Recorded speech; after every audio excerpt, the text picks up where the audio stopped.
Oh, sorry. I was studying.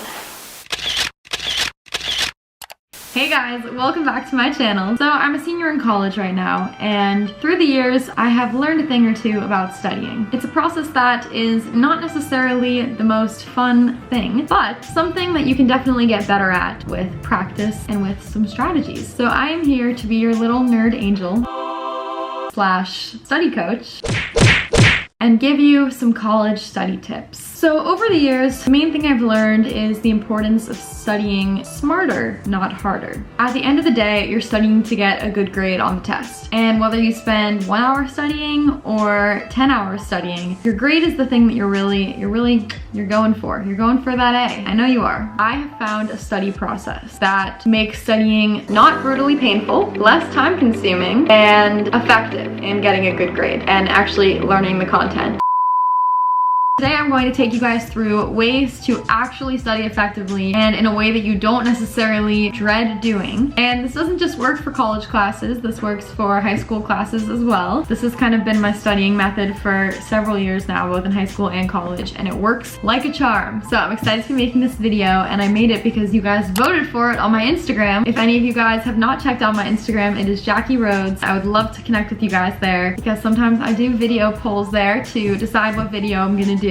So here's the 3 steps in the studying process from very much like a bird's eye view of things. 1, you're going to either take notes, which would require going to class, or keep organized notes from class lectures. If you're not going to class, then you can usually still find or get notes from a friend. Whenever I know that there is an exam coming up, I will put together all of the notes from past lectures into one study guide. For example, here's one of my exam review guides. It's for a final exam for my Understanding Organizations class last year, and you can see here as I scroll through it, we have like each chapter in bold and centered, and then the content under each chapter. It's basically just so that you have everything in one place and know what content you're gonna need to know for the test. So now you're caught up and it's time to think about actually studying and learning the content. The key thing here is time management. Studies have actually shown that studying during one huge chunk of time before the exam is way less effective than studying over time. So one thing to kind of identify is whether you're in a memorization-based class or a practice-based class. A memorization-based class is any class where you're listening to a lecture and writing down content that you're just gonna need to memorize, like facts, definitions. History classes are a perfect example of this kind of class. And then the other type of class is a practice-based class. So this is like math, economics, things where when you're taking the test, you're gonna be solving a problem. The key thing in studying for these is doing practice problems. For these kinds of classes, you may not have the same kind of like study guide that I just showed you guys with just like straight content, but you probably have like a lot of past homework. Maybe your professor has given you past tests or extra practice problems, things like that. Now you're aware that you have X amount of practice or X amount of actual just content and words to like learn from a study guide. And you have to figure out a way that you're gonna get through and memorize all of the words on that doc, or you're gonna understand and get through all of the practice that you need to. So the main part of this kind of like time management process is being aware of how much time you have and then using that time, which is this limited resource, to get through everything that you need to do. Though I could go through all of this in this video, I already have an entire other video that I made about time management and about staying organized in college and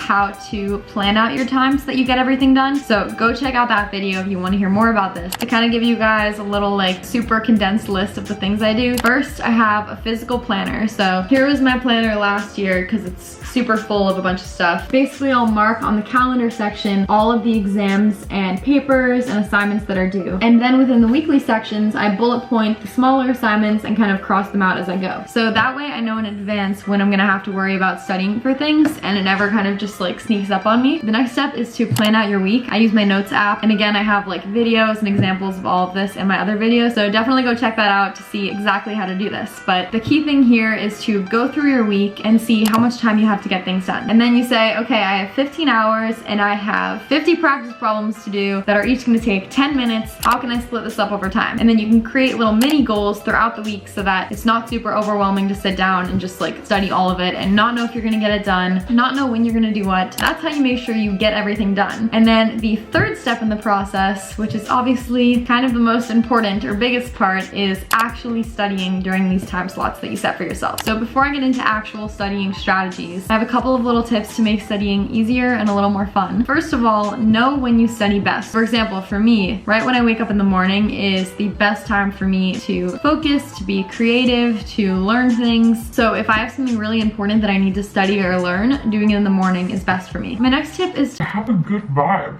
Vibe is really important to keep you focused and also keep you out of panic mode. Personally, when I'm studying, it's very easy for me to go into panic mode if I'm feeling too stressed about it, or I feel like I'm not learning it, or I feel like I'm gonna fail, or like whatever. I listen to Disney instrumental music because I love Disney, and so it helps me focus and also keeps me feeling magical. Have study buddies. Sometimes it's really helpful to have someone else there studying with you so that you both are kind of keeping each other accountable for staying focused. For me, this one is a little less effective because I will just talk to whoever is next to me, but it's very helpful for some people. Another study tip is I used to love to have snacks while I was studying. It just kind of keeps me happy and distracted from the task I'm doing. Or snacks for the nose, a kettle. Also a nice touch for the vibe. And then the last thing of these little tips, if you know you're gonna have a period of studying that's like more than 3 hours-ish, try to plan on changing locations during that time. I feel like when I've been studying or doing something in the same place for that amount of time, it just like reminds me of how long I've been doing it, and that just makes me really sad. Sometimes switching locations, like doing 2 hours in my room and then going to a coffee shop for 2 hours, makes me feel like I'm doing a different task or changing it up. All right, here's the good stuff. Drum roll, please. Actually studying. Okay. No! God, please, no! Studying is easiest and most effective when it is active in some way. That is the key thing to keep in mind. Practice problems are inherently active. So if you're in a class where studying is mostly just practicing, the key thing is just to have your practice organized and to have a little piece of paper on the side to basically take notes of problems you want to go back to that you're having trouble with still, formulas that you need to know, concepts that you need to know, and this is your cheat sheet where you're gonna look back right before the test, either the day before or the day of, and go through this list of reminders that you gave for yourself. However, if you are in the other kind of class, which is entirely just memorizing content, you have to find a way to be active in your studying. There's this thing called active recall, which studies have shown whenever you take something in and then somehow recall it, it really helps with remembering things. You want to do it in a way that's fun for you or effective for you or that fits your learning style, basically. I'm sure you guys have learned about or heard about different types of learners at some point in your academic career. So there's like visual, auditory, kinesthetic, and tactile. You don't need to like know your learning style for this. There's probably some quiz online that you can take to tell you what your learning style is, but I'm just gonna list some ways that you can do active studying, and you can try some of these or just see which one sounds the most appealing. And I promise you these will help you so much with 1, actually remembering things that you're studying, 2, making studying go by faster, making it not so horribly miserable. And also, if you have issues focusing while you're studying, which I definitely do, this is super helpful to keep you focused because it's so active. For visual learners like me, a way to visually study in an active way is to use different colors and shapes so that the different areas of what you're studying stick with you. So for me, I think I'm actually a mix of like visual and then tactile. Am I pronouncing that wrong? Is it tactile? I always pronounce things weird. Define tactile. Tactile. Tactile.